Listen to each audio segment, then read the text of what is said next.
এই সেই জায়গা যেখানে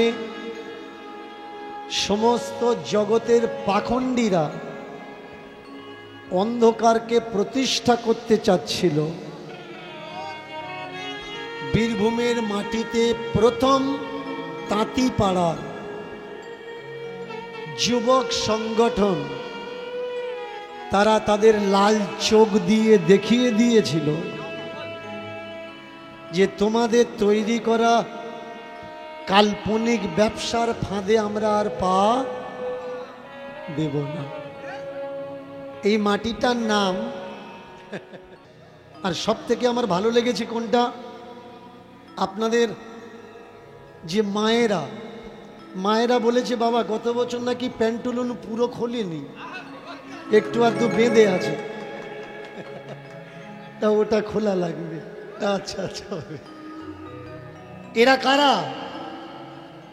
যিনি সর্বজন শ্রেয়, যিনি জগৎ পূজ্য প্রাত নমস্য, যিনি প্রাত নমস্য জগৎ পূজ্য, ইনি কে? ইনি আর কেউ না, ইনি আমাদেরই ঘরের ছেলে নিমাই। ভালো করে মন দিয়ে শুনবেন, ইনি আমাদেরই ঘরের ছেলে নিমাই। আর সেই নিমাইয়ের কথা আজকের বলার জন্যে আমি যে এসেছি, আমিও বাইরের কেউ না, আপনাদের ঘরের ছেলে। এবার আপনারা বলুন, আজকের আসরে দাঁড়িয়ে যারা যারা নিমাইয়ের পেছন থেকে 4-6টা হাত বের করে দিয়েছে, নিমাইকে কৃষ্ণ বানিয়ে দিয়েছে, সেই কাল্পনিক কথা শুনবেন না নিমাইয়ের বাস্তব ইতিহাস শুনবেন? মিথ্যা শুনবেন না সত্য শুনবেন? আপনারা যেটা বলবেন আজকের আমি সেই পথ দিয়ে হাঁটব। এবার বলুন কোনটা শুনবেন? এক বাক্যে সত্য। তাহলে আসুন, সত্যি কি নিমাই কৃষ্ণ? নিমাই যদি কৃষ্ণ হবে, কয়েকটা তথ্য আমি তুলে দিচ্ছি শুনুন। তার বাবার শ্রাদ্ধের সময় ওই নদিয়া নবদ্বীপের ব্রাহ্মণেরা তাকে এক ঘুরে করে দিয়েছিল। কই সে তো সুদর্শন ডাকেনি, জগাই মাদাইকে রক্ষা করার জন্যে নিতাই যখন কাছে দাঁড়ালেন তখন সুদর্শনকে ডেকেছিল। কিন্তু যখন নিমায়ের এক ঘুরে করে দেওয়া হলো, যাতে উঠতে তার কত ঝামেলা হলো। শুধু তাই নয়, তার স্ত্রী বিষ্ণুপ্রিয়া, দ্বিতীয় স্ত্রী, প্রথম স্ত্রী লক্ষ্মীপ্রিয়া, ইনি যদি কৃষ্ণ হবেন, লক্ষ্মীপ্রিয়া সাপে কামড়ে বাঁচালো, মারা গেল, তাকে বাঁচানোর ক্ষমতা ছিল না কেন? এটা আগে বুঝতে হবে। যদি লক্ষ্মীপ্রিয়াকে তিনি বাঁচাতে পারেননি, কিন্তু এইসব পাখণ্ডীরা কাল্পনিক গ্রন্থ লিখেছে শিবাসের ছেলে মারা গেছে, সেই মরে যাওয়া শিবাসের ছেলেকে লোক কথার মাধ্যমে, খাতা কলম কাগজের মাধ্যমে গৌরহরিকে দিয়ে বাঁচিয়ে দিয়েছে। বলুন তো, যে শিবাসের ছেলেকে বাঁচানোর ক্ষমতা রাখে, সে নিজের স্ত্রীকে বাঁচানোর ক্ষমতা রাখতে পারে না। তাই কি কখনো হয়? চৈতন্য চরিতামৃত মধ্যলীলা 3 খণ্ডে, আদিলীলা, মধ্যলীলা আর অন্ত্যলীলা, অন্তিম লীলা যাকে বলা হয়। এই মধ্যলীলা উড়িষ্যার থেকে আমার মহাপ্রভু যখন বৃন্দাবনে যাচ্ছিলেন, যেতে যেতে এই যে বাঁকুড়ার জঙ্গল, এই জঙ্গলে তিনি যখন প্রবেশ করেছিলেন, তখন হাতি, ঘোড়া, বাঘ, ভাল্লুক তারা নাকি তার পায়ে পড়েছিল, কৃষ্ণ নাম করেছিল। তাহলে বলুন তো, তারা যদি হাতি, ঘোড়া, বাঘ, ভাল্লুক মহাপ্রভুর জন্য কৃষ্ণ নাম করে, মহাপ্রভুকে দেখে তাদের হৃদয়ে কৃষ্ণ প্রেম হয়েছিল, তাহলে চাঁদ কাজীকে দমন করার জন্যে লাঠি সোটা লাগলো কেন? একা চলে যেত, চাঁদ কাজী কৃষ্ণ নাম করতো, দমন হয়ে যেত। আশেপাশের থেকে লোক ডাকা লাগতো না, মশাল নিয়ে গিয়ে আন্দোলন করা লাগতো না। আগে বুঝতে হবে, এখনো পর্যন্ত যারা মনে করেন যে আমি মিথ্যে বলছি, চৈতন্য চরিতামৃতকে নিয়ে আমি অবমাননা করছি, ভালো করে মন দিয়ে শুনবেন। 80 বছরের বৃদ্ধ কৃষ্ণদাস কবিরাজ গোস্বামী, যে কখনো নদিয়া নবদ্বীপের মাটিতে পাও রাখেনি, যে মহাপ্রভুকে চোখে দেখেনি, তার উপরে দায়িত্ব দেওয়া হলো মহাপ্রভুর লীলা লেখার জন্য। ভালো করে মন দিয়ে শুনবেন। তিনি বললেন, আমি তো জানি না লিখব কি করে। 64 খানা বই তার হাতে তুলে দেওয়া হলো রেফারেন্স হিসাবে। চৈতন্য জীবনী গ্রন্থ 64 খানা বই। যারা মনে করেন চৈতন্য চরিতামৃত শ্রেষ্ঠ, ওর সমতুল্য আর কোনো গ্রন্থ নেই, দয়া করে আমাকে বলবেন 64 খানা বই কৃষ্ণদাস কবিরাজ গোস্বামীর হাতে তৎকালীন বৈষ্ণব সমাজের শিরোহর ধরোহর যারা, তারা তুলে দিয়েছিলেন। সেই 64 খানা বইয়ের নাম কি? রেফারেন্স বই। আগে বোঝান কেন কেন কেন আজকের আমরা মহাপ্রভুকে পূজা করছি? তিনি কৃষ্ণ বলে না, কৃষ্ণ তো এই ঠকবাজ জোচ্চরেরা ওকে সাজিয়েছে। মূল সত্য, নদিয়া নবদ্বীপের মাটিতে দাঁড়িয়ে তিনি যে সাম্যবাদ প্রতিষ্ঠা করতে চেয়েছিলেন, সেই সাম্যবাদকে এরা মাটি চাপা দিয়েছে। মহাপ্রভুর উদ্দেশ্যকে গলা টিপে শেষ করে দিয়ে এরা কাল্পনিক মহাপ্রভুর জন্ম দিয়েছে। বলুন তো ভাই, খুঁজে দেখবেন হিস্ট্রি অফ দ্য নদিয়া। সেদিন চাঁদ কাজীর দরবারে, হুসেন শাহর দরবারে সব থেকে বেশি নালিশ নিমাইয়ের নামে কারা করেছিল? যে একে জেলখানায় ঢোকা, একে শাস্তি দাও, একে মেরে ফেলো। কারা নালিশ করেছিল? আজকের যারা ঘন্টা নেড়ে নিমাইয়ের পূজা করছে, এদের বাপ ঠাকুর দ্বারা সেদিন নিমাইকে বন্দি করার জন্য নালিশ করেছিল। কোনো বাগদি, মুচি, কাওড়া, হাড়ি, তেলি, মেথর, কোনো মাঝি, এরা কেউ নালিশ করেনি।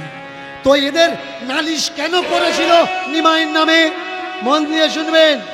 মনুস্মৃতি, যেখানে বলা হচ্ছে ব্রাহ্মণ যদি নির্গুণ হয়, ব্রাহ্মণ যদি অবিদ্যান হয়, তবুও তাকে পূজা করা লাগবে ব্রাহ্মণ দেবতার সমান।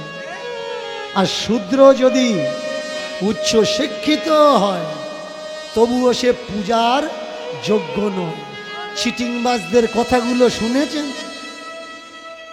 ও কিচ্ছু জানে না, ওকে পূজা করা লাগে। আর যে জানে তাকে শ্রদ্ধা ভক্তি করা যাবে না। এরা বলল ব্রাহ্মণ মুখের থেকে হয়েছে। কীর্তন অ্যাট ফার্স্ট আমি জানিয়ে রাখছি, আমার ডিসক্লেমার, আমি অ্যাকচুয়ালি কীর্তন করি না। কীর্তনের মাধ্যম দিয়ে আমার সমাজের মানুষ যারা আজও পর্যন্ত শোষিত হচ্ছে, সেই মিথ্যা অন্ধকার নিয়মে যারা পেষিত হচ্ছে, তাদেরকে আমি জাগিয়ে তুলছি মাত্র। কোনো জাতি, কোনো মাজাব, কোনো সম্প্রদায়কে আঘাত দেওয়ার জন্যে আমি কীর্তন করি না। এবার মন দিয়ে শুনুন। ব্রাহ্মণ উঁচু জাত কেন? ব্রাহ্মণ মুখের থেকে হয়েছে। ক্ষত্রিয় ভুজা মানে হাতের থেকে হয়েছে। বৈশ্য পেট উরুর থেকে হয়েছে। পায়ের থেকে হয়েছে কে? শূদ্র। এবার বলুন তো, মুখের থেকে মানে মাথার থেকে হয়েছে বলে তারা উঁচু জাত, পায়ের থেকে হয়েছে বলে নিচু জাত। তাহলে একটা মেয়ে যার দুটো বাচ্চা হয়েছে, একটা নর্মালে হয়েছে, একটা সিজারে হয়েছে, তাহলে উঁচু জাত আর নিচু জাত কোনটা হবে? যে সিজার থেকে হয়েছে মানে একটু উপর থেকে, তাহলে এ তো উঁচু জাত হবে। আর যেটা নর্মালে হয়েছে তার নিচের থেকে হয়েছে মানে এ তো নিচু জাত হবে। কিন্তু হয় কি? হয় না। তাহলে একটা মার দুটো ছেলে, সিজারে হোক বা নর্মালে হোক, তাদের জাত একই হয়, গোত্র একই হয়। তাহলে পিতামহ ব্রহ্মার থেকে আমরা যদি সবাই আসি, তাহলে আমাদের জাত আর গোত্র আলাদা কি করে হয়? তাহলে যুক্তি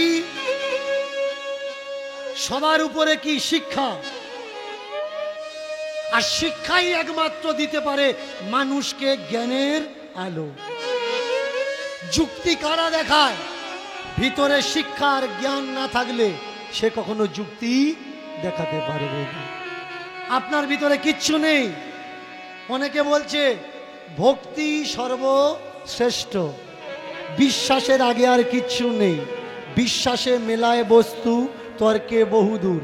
বিশ্বাস করলে তুমি সব কিছু পাবে, আর বিশ্বাস না করলে তুমি সব কিছু হারাবে। আমি তোমায় বলছি, তুমি বিশ্বাস করো, জায়গা জমি বেচে সব আমার দিয়ে দাও, পরজন্মে স্বর্গে যাবে। দেবে তো? দেবে না। যারা বিশ্বাস করো এই জায়গায় পিছিয়ে যাবে।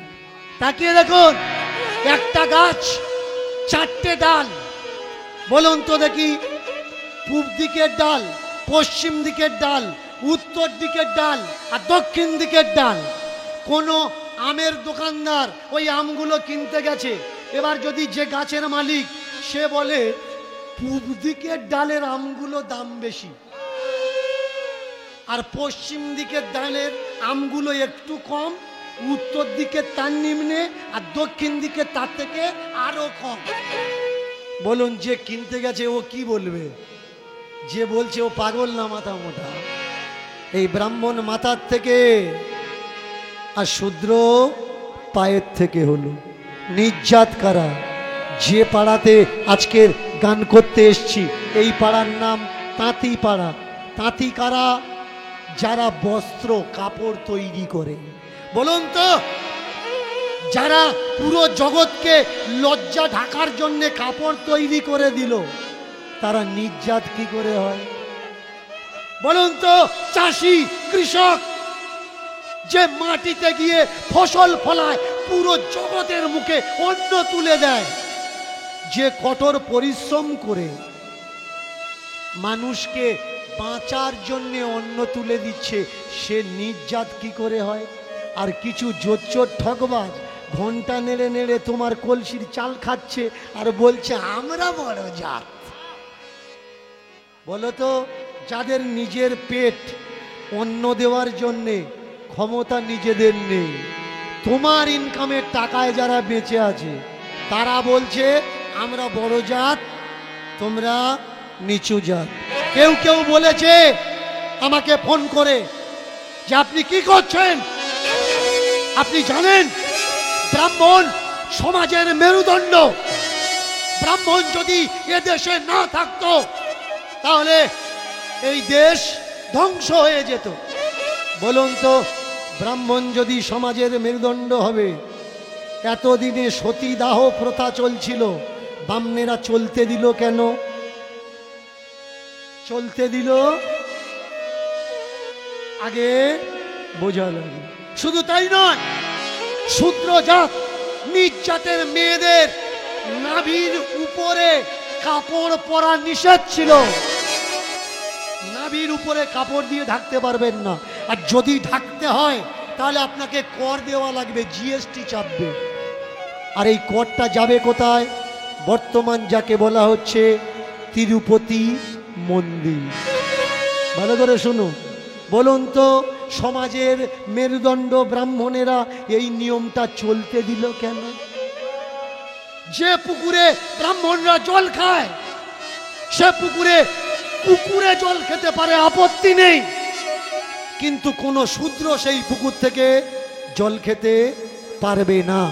তাহলে বলুন তো, ব্রাহ্মণ জাতির মেরুদণ্ড, এই ব্যবস্থা এতদিন তারা চলতে দিয়েছে কেন?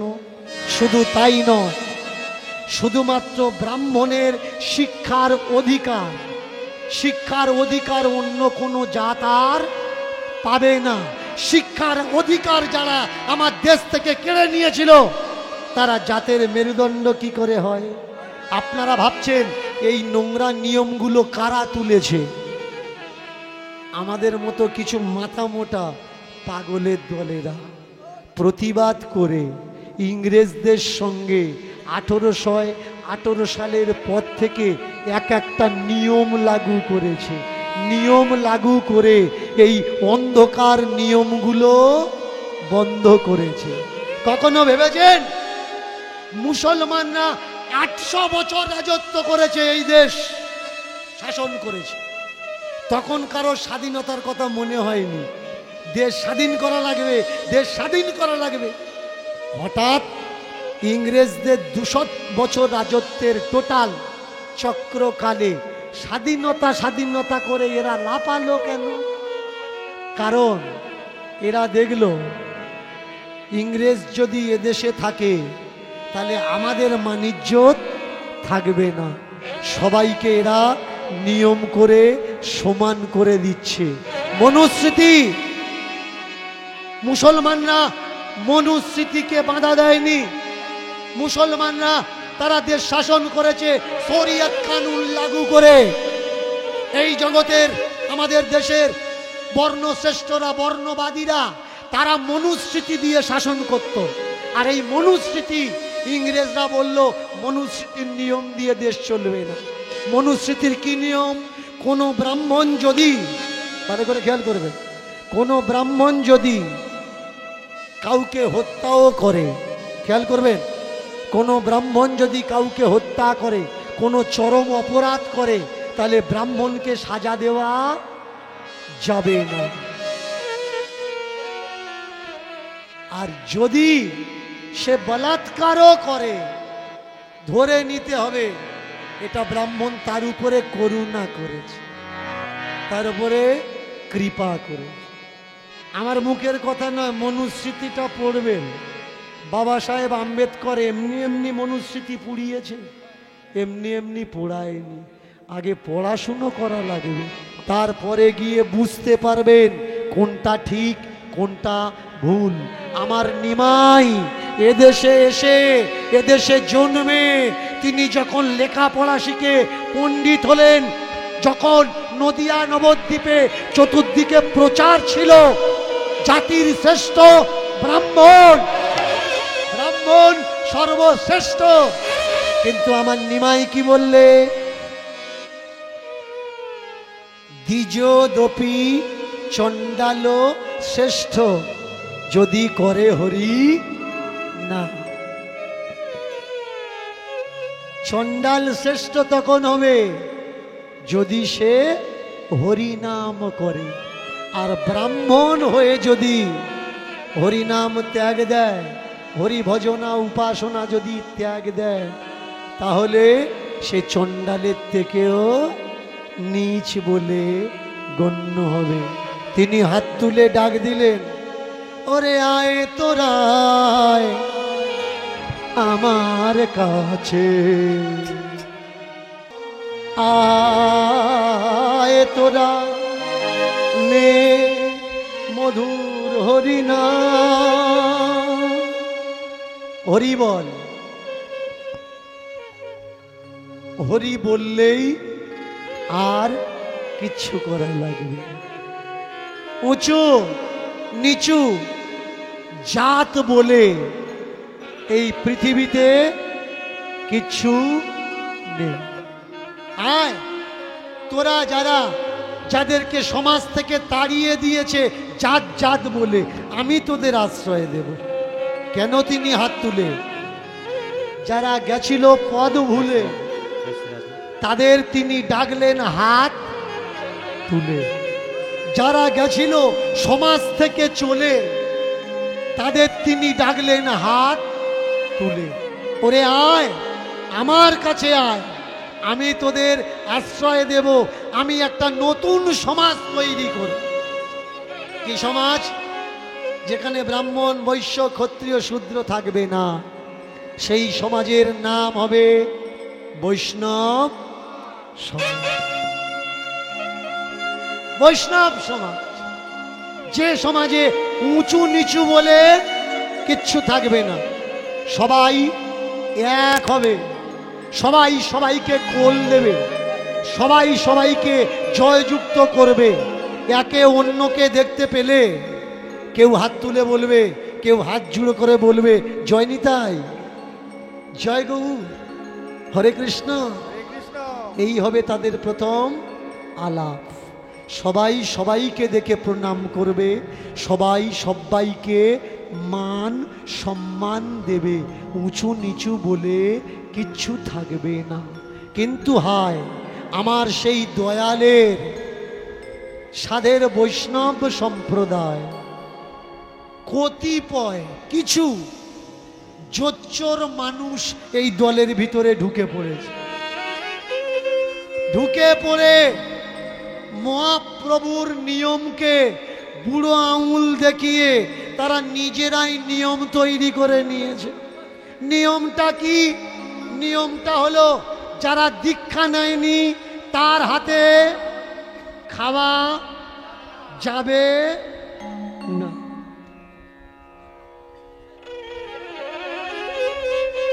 যারা দীক্ষা নেয়নি তাদের মুখ দর্শন করা যাবে না।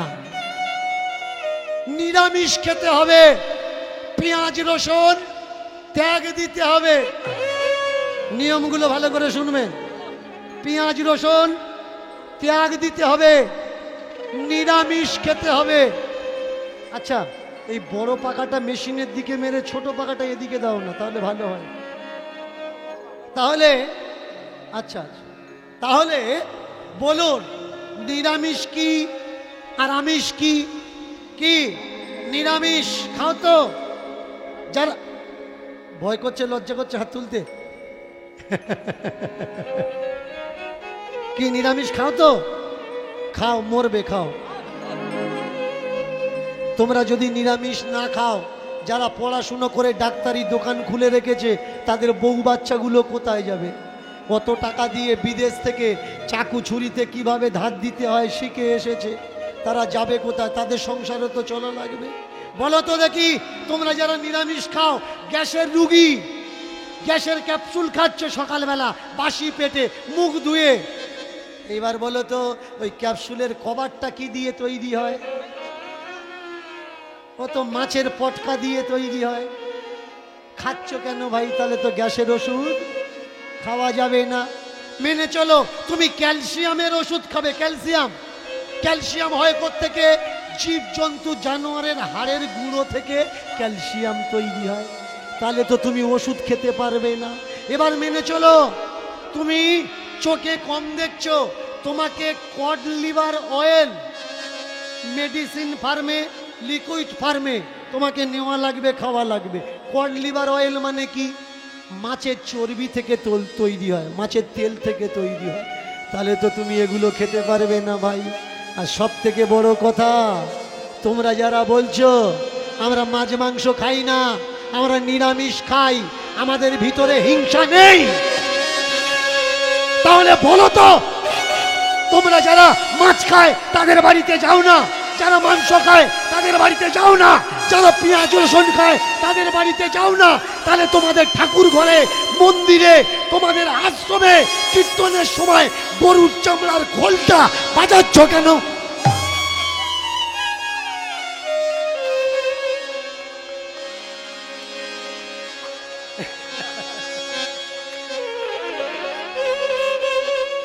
আমরা যে কীর্তন করছি খোল নিয়ে, খোলটা তো গরুর চামড়া দিয়ে তৈরি হচ্ছে, তাহলে এটা কি নিরামিষ খোল নাকি?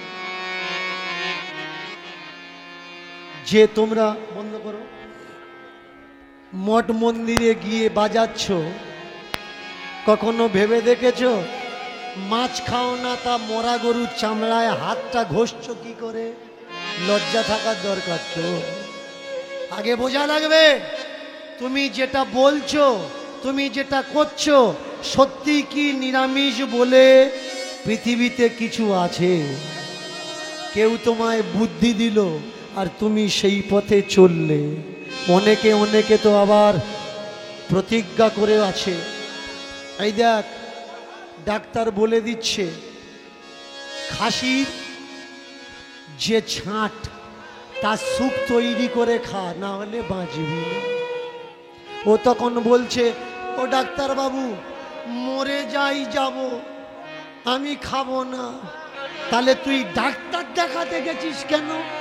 বাড়ি বসে থাক, মরে যাবি, ডাক্তারের তো প্রয়োজন নেই। যারা সংসারিক মানুষকে নিন্দা করছে যে এরা নরকে যাবে, আশ্রমের মানুষরা যারা ঘর ত্যাগ দিয়েছে, যারা দীক্ষা নিয়েছে, যারা নিরামিষ খাচ্ছে, এরা নাকি মরার পরে বৈকুণ্ঠে যাবে। বলো তো ভাই, যেদিন অসুস্থ হয়ে হসপিটালে ভর্তি হবে আর ডাক্তার বলবে এর বডিতে ব্লাড কম, ব্লাড দিতে হবে, বলুন তো সেদিন আপনি ডাক্তারকে বলবেন, ডাক্তার বাবু মাছ মাংস খাওয়া লোকের ব্লাডটা আমার বডিতে দেবেন না, নিরামিষ খাওয়া লোকের রক্তটা আমার বডিতে দাও। তোরা রক্ত দান করবি তবে তো নিরামিষ রক্ত পাবি। দেখাতে পারবেন? এত বড় বড় যে আশ্রম আছে, যারা জোচ্চোরেরা দখল করে আছে, এরা কোনোদিন তাদের আশ্রমে রক্তদান শিবির করেছে? করে না। তাহলে এত বড় সত্য আমাদের সামনে পড়ে আছে, তবুও আমরা বলছি যে কোনটা সত্য আর কোনটা মিথ্যে আমরা বুঝতে পারছি। যারা কাউকে রক্ত দেয় না কিন্তু তাদের বিপদের দিনে তারা সমাজ থেকে রক্ত নেয়, এরা তো রক্ত চোষা ছাড়া আর কিচ্ছু না। আজকে সমাজ আমাকে বলে, আপনি জানেন এ জগতে কি ব্রাহ্মণ বলে কেউ নেই? ব্রাহ্মণ আছে বলে চন্দ্র সূর্যের উদয় হচ্ছে। ব্রাহ্মণের মুখে মন্ত্রে আজও পর্যন্ত আগুন জ্বলে। আমি বলবো একজনকে দেখিয়ে দাও যার মুখে আগুন জ্বলে মুখের মন্ত্রের ক্ষমতায়, আমি ওই আগুনে আমি পুড়ে মরে যাব, আমি আর বাঁচব। এই জোচ্চুরি গল্পগুলো যারা পড়ে তারাই এদের সম্মান করে, বাকি এই সত্যগুলো যারা জানে না, যারা জানে তারা কিন্তু এদের সম্মান করে না। অনেকে আমায় বলে, তাহলে ব্রাহ্মণের মুখের কথার কোনো ক্ষমতা নেই? আমি বললাম নেই। আমাকে বলে, আপনি প্রমাণ দিতে পারবেন যে ব্রাহ্মণের মুখের ক্ষমতা, কথার ক্ষমতা, মন্ত্রের ক্ষমতা নেই? আমি তাদেরকে বলি, তোমাদের কি মনে হয় এরা তো অভিশাপ দেওয়ার সেন্টার? এরা কারা? একটু কিছু হলি অভিশাপ, অভিশাপ। সকাল থেকে সন্ধ্যা পর্যন্ত যারা আমাকে গালাগালি করছে, অভিশাপ দিচ্ছে, আপনারা কি মনে করেন ব্রাহ্মণেরা আমার অভিশাপ দেয়নি? তা আমি এখনো জলজ্যান্ত দাঁড়িয়ে আছি কি করে? তার মানে ওদের অভিশাপ কোনো কমে লাগে না। যাদের অভিশাপ কমে লাগে না তাদের মন্ত্র কমে লাগতে পারে কি করে? আগে বুঝতে হবে এই সত্যগুলো। আর এই সত্য যদি না বুঝতে পারেন তাহলে আপনার জীবনে আর কিছু হবে না। এরাই তো সমাজে নিয়ম করে সমাজকে বেঁধে দিয়েছে। কিরকম? স্নান না করে ঠাকুর ঘরে ঢুকতে পারবেন না। যদি কোনো মেয়ের শরীর অসুস্থ হয় সে ঠাকুর ঘরে যেতে পারবে না। যাদের বাড়িতে মরা ছুঁচু, হওয়া ছুঁচু, তারা গ্রামের মন্দিরে ঢুকতে পারবে না। যার বাম্মা মারা গেছে তারা তাদের বাড়ির ঠাকুর ঘরে সন্ধ্যা পর্যন্ত দিতে পারবে না, ভোগ সেতল দিতে পারবে না। এগুলো কি সত্যি নাকি মিথ্যা? আজকের যে লীলা আমরা আস্বাদন করব সেই লীলার নাম হলো ভক্ত 12 মুখী। আর এই 12 মুখীর মাধ্যমে আমরা জানব অনেক এমন তথ্য, যেসব তথ্য দ্বারা আমাদের সমাজকে এখনো পর্যন্ত অন্ধকারে রেখে দেওয়া হয়েছে। আপনি শনি মঙ্গলবার কারোর বাড়িতে যাবেন, সবাই সমান নয়। কিছু কিছু মানুষ আছে, এই বাবা আজকের বৃহস্পতিবার টাকা দিতে পারবো না, চলে। আজকে শনিবার, আজকের মঙ্গলবার, সিন্ধুকের চাবি খোলা যাবে না, টাকা দেওয়া যাবে না। এ বাবা, আজকের ভরা পূর্ণিমা, টাকা আপনি তার জমিতে কাজ করেছেন, কোনো ভিক্ষা চাচ্ছেন না। আপনি তার বাড়িতে রাজমিস্ত্রি খেটেছেন, কোনো ভিক্ষা চাচ্ছেন না। আপনার দোকানে ও বাকি খেয়েছে, আপনি কোনো অনুদান চাচ্ছেন না। তবু বলছে আজকের অমাবস্যা, আজকে দেবো না, কালকে তো দিয়ে দেব। বলো তো, শনিবার, মঙ্গলবার, বৃহস্পতিবার, অমাবস্যা, পূর্ণিমার দিন ওই মানুষটা যদি হার্ট অ্যাটাক করে, আর ও ছেলে পুলেরা নিয়ে গিয়ে যদি নার্সিংহোমে ভর্তি করে, আর ডাক্তার যদি বলে আগে 1 লাখ টাকা রাখুন তবে ট্রিটমেন্ট শুরু হবে, না হলে গায়ে হাত লাগাবো না, ও ছেলে কি বলবে? আজকের ভরা অমাবস্যা টাকা দিতে পারবো না। কেমন? আজকের বৃহস্পতিবার টাকা দিতে পারবো না, কালকে শুক্রবার, কালকে টাকা দেব। ডাক্তার বলে দেবে কালকে তাহলে ট্রিটমেন্ট করব, আর কালকে সেই টাকা দেবে যখন, টাকাটা আমার দেওয়া লাগবে না, কাঠ কিনে রেডি করো, তোমার বাবা কালকের পর্যন্ত থাকবে। এই সব নিয়মগুলো কারা তৈরি করে ভাই? শনিবার টাকা দেওয়া যাবে না, বৃহস্পতিবার টাকা দেওয়া যাবে না। আমাদের যে ধর্মকর্মের যে অন্ধকার সেন্টার, সেই অন্ধকার সেন্টারের ভিতরে বর্তমানে একটা সেন্টার, কাশী ধাম। ভালো করে শুনবেন মন দিয়ে। অ্যাকচুয়ালি এই কাশীধামটা পিণ্ড দেওয়ার জন্যে নয়, পিণ্ড। এই কাশীধামে কারা বাস করতেন? যখন আমাদের দেশে ভক্তিবাদ ছিল না, তখন বৌদ্ধ মংরা বাস করতেন, ধন্তেরা বাস করতেন। আর পিণ্ড মানে আহার, অন্ন। তাদেরকে রাজারা দান করতে যেতেন, যে এরা যেন সুষ্ঠুভাবে জীবনযাপন করে। এদের জন্যে জগতে ধর্ম প্রচারের মাধ্যমে শান্তি বজায় আছে। সব কিছু হাইজ্যাক করা হয়েছে। আগে জানা লাগবে ইতিহাস, আর ইতিহাস জানতে গেলে উঠে আসে মধ্যযুগের ইতিহাস। যাকে এটা অনেক চর্চার বিষয়, আমি সেদিকে যাব না। কাশী ধাম, এই কাশী ধাম যেমন পুণ্যের জায়গা, তেমনি পাপের জায়গাও ছিল। কেমন? যে কোনো লাইট জ্বালাবেন, প্রদীপ জ্বালাবেন, মোমবাতি জ্বালাবেন, হ্যাচাক, হেরিকেন, লণ্ঠন জ্বালাবেন, দেখবেন আলো তো চতুর্দিকে হয়, কিন্তু ওর নিচে অন্ধকার থাকে।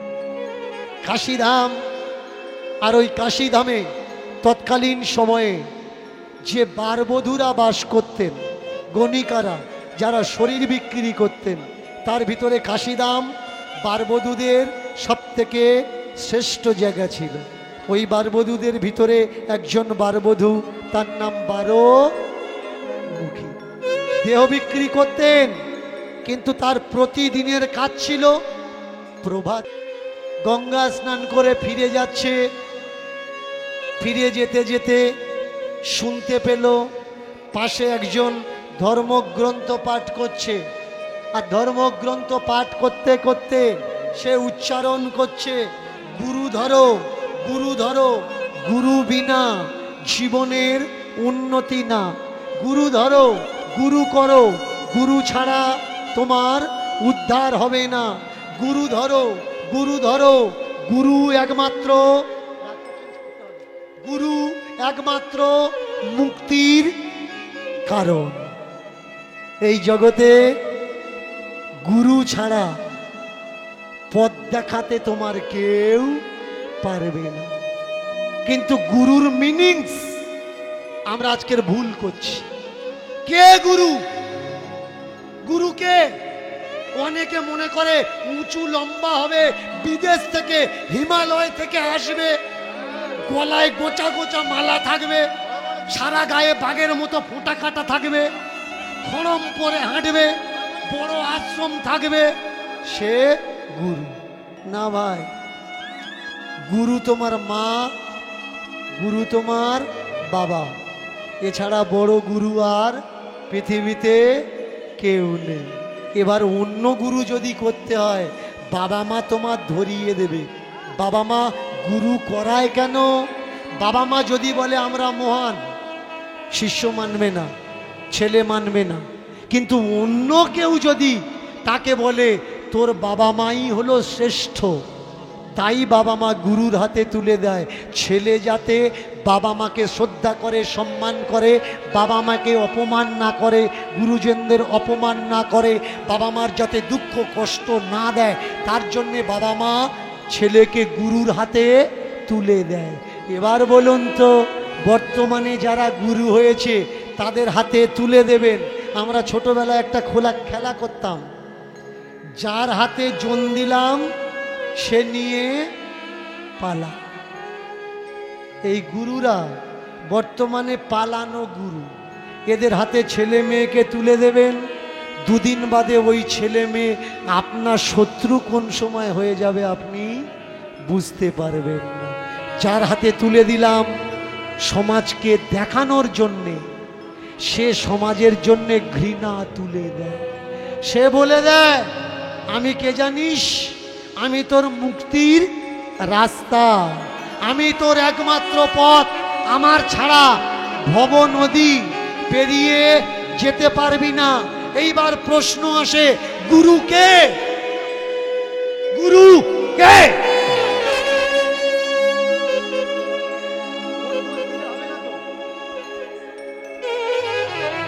গুরু কে? গুরু হচ্ছে বাবা। বাবাকে যে নিজে না খেয়ে সন্তানকে খাওয়ায়, যে নিজে না পড়ে, দেখবেন দুর্গা পুজোর সময় ছেলে মেয়েদের কিনে দেয়, টাকা কম, ছেলে মেয়েদের দেয়, কিন্তু নিজের জন্যে কেনে না, তাকে বলে বাবা। আর আজকের আপনারা দীক্ষা নিয়েছেন, মিলিয়ে নেবেন কে সদ্গুরু আর কে অসদ্গুরু।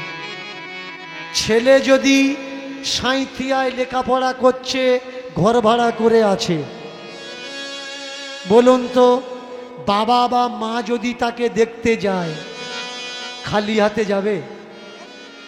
যাবে না। সে যেটা পছন্দ করে খেতে, পরতে, মাখতে, সেটা কিনে নিয়ে যায়।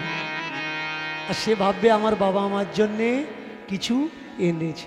আপনারা যারা দীক্ষা নিয়েছেন বলুন তো, আপনাদের গুরু, গুরু মানে তো পিতা, যখন আপনাদের বাড়ি আসে খালি হাতে আসে না কিছু নিয়ে আসে? যে গুরুদেব শিষ্য বাড়িতে খালি হাতে আসছে ও বাবা কি করে হয়? ও তো নিয়ে যাওয়ার জন্য আসছে ভাই, ও দিয়ে যাওয়ার জন্য আসছে না। আগে বুঝতে হবে কে গুরু। আপনি 12-14 রকম রান্না করেছেন, আপনি গুরুদেবকে খেতে দিয়েছেন, আপনি খাননি, ও গিলে যাচ্ছে। বলুন তো, কোনো ছেলে মেয়ে যদি রান্না করে তার বাম্মাকে খাওয়ায়, বাবা মা খেতে পারে কি? বাবা মা কি করবে? এদিকে আমার পাশে বস, আগে মাখিয়ে নিয়ে তার গালে দেবে, তুই আগে খা। যে নিজে আগে খায় না, বাচ্চাদের আগে খাওয়ায়, সে হলো বাবা। আর যে বাচ্চারা খায়নি, নিজে আগে খেয়ে নিচ্ছে, ও শয়তান ছাড়া আর কিচ্ছু। আপনি 12-14 রকম রান্না করে দিয়েছেন, ও নষ্ট করে রেখেছে। আর দেখবেন এদের সঙ্গে এদের চেলাগুলো ভালো আছে, কঞ্চিগুলো। এরা যখন আসে শিষ্য মহলে একা আসে না, সঙ্গে অ্যাডভার্টাইজমেন্টগুলো নিয়ে আসে, যে গুরুকে যারা পরিচিত করাবে, হ্যাঁ, ইন্ট্রোডাকশন দেবে গুরু সম্বন্ধে, পাঠায় আমাদের গুরু অমুক, আমাদের গুরু তুমুক, জানিস উনি গত জন্মে অমুক দেবতা ছিলেন, এবারে এই মনুষ্য রূপে আমাদের উদ্ধার করতে এসেছেন। আমি তো কতবার সাক্ষাৎ মৃত্যুর হাত থেকে বেঁচে গেছি। বুঝে নিতে হবে এ LICর এজেন্ট, তোমাকে লুট করার জন্য তোমার সংসারে ঢুকেছে। ওর কথায় যেন গলে যেও না। ও খেতে পারেনি ভাই, ওর চেলা দাঁড়িয়ে বলছে গুরুদেব তোদের কৃপা করবে বলে গুরু প্রসাদ থুয়ে গেছে, তোরা ফ্যামিলি শুদ্ধ খাবি। একটা মানুষের এঁটো, এটা নাকি গুরু প্রসাদ। ভাই ওটা কোনো গুরু প্রসাদ নয়, ও ঢোকেনি বলে থুয়ে গেছে। যদি ঢুকতো ও রেখে যেত না। তোমার যদি মনে হয় সত্যি সত্যি ও তোমার জন্য প্রসাদ রেখে যাচ্ছে, যেদিন তোমার বাড়িতে আসবে চা চামচ, লবণের চামচ মানে ছোট চামচ, ছোট চামচ করে 1 চামচ ডাল, 1 চামচ ভাজা, 1 চামচ পনির, যা রান্না করবে 1 চামচ চচ্চড়ি, সব 1 চামচ করে দেবে। দিয়ে হাত জোড় করে বলবে, গুরুদেব আমাদের ফ্যামিলিতে 25-30 জন মানুষ, আপনি খান আর আমাদের জন্য প্রসাদ রাখবেন। হ্যাঁ, ওই একবেলা থাকবে আর থাকবে। কারণ ও বলবে তোর প্রসাদ দিতে গেলে ওদিকে আমার সাধ্যের জোগাড় করা লাগে, আমি বেশি দিন টিকবো না। অনেকে আবার আছে গুরুদেব বাড়ি আসার সঙ্গে সঙ্গে জীবনে বাম্মার পায়ে প্রণাম করে না, কাঁসার তালা নিয়ে ছুটেছে, ও বা পা দাও দেখি, ও বা ঠ্যাং দাও, ও বা লেগ পিস দাও, ধুয়ে দেবো দাও। বাবা মার পায়ে প্রণাম করে না, কিন্তু গুরুদেবের লেগ পিস ধরে টানাটানি করছে, বাবা ধুয়ে দেবো, ধুয়ে, বাবা না ধোয়ালে হবে না, বাবা ধুয়ে দেবো। ভালো করে নিয়ে ধুয়ে দিচ্ছে। অনেকে তো আবার ঢক ঢক ঢক ঢক করে তুলে খেয়ে নিচ্ছে। বউকে ডাকছে, এই এদিকে, সায়েন্সের স্টুডেন্ট মেয়েটা, ও তো পা ধোয়া জল খাবে না, কিন্তু গুরুদেবের সামনে যদি না খাই অপমান, ও কি করবে? থালার জলে একটুখানি বুড়িয়ে নিয়ে গুরুদেবের পা ধোয়া জল। বর্তমান 21 শতাব্দী চলছে ভাই। ছেলের এঁটে বাবার খাওয়া উচিত নয়, বাবার এঁটেও ছেলের খাওয়া উচিত নয়। আমরা জানি না কার শরীরে কি রোগ বাসা বেঁধেছে। আজকে তো আমরা সমাজকে বিষাক্ত করে তুলেছি, সার আর বিষ দিয়ে সবজি তৈরি করে মাছ মাংসের নামে আমরা বিষ খাচ্ছি। ভাই সাবধানে থাকা লাগবে যদি দুদিন বাঁচতে চান। আমাকে অনেকে বলে, আপনি জানেন গুরু চরণামৃত পান করলে জীবের উদ্ধার হয়। গুরু পাদোয়া জল খেলে জীবের উদ্ধার হয়। তাই যদি মনে করেন, তাহলে এবার যখন গুরুদেব আসবে 1 ঘটি নয় 2 ঘটি করে জল দিয়ে পা ধুইয়ে দেবে। 1 ঘটি তুমি খাবে আর গুরুদেবকে বলবে, বাবা তুমি উদ্ধার হবে কি হবে না আমি তো জানি না, তুমি 1 ঘটি খাও। ও কখনো তোমার ও বাড়িতে আর আসবে না। আর যদি আসে খালি পায়ে আসবে, আর খালি পায়ে যদি আসে ও কিন্তু লক্ষ্য করে করে আসবে কোন জায়গায় কি পড়ে আছে।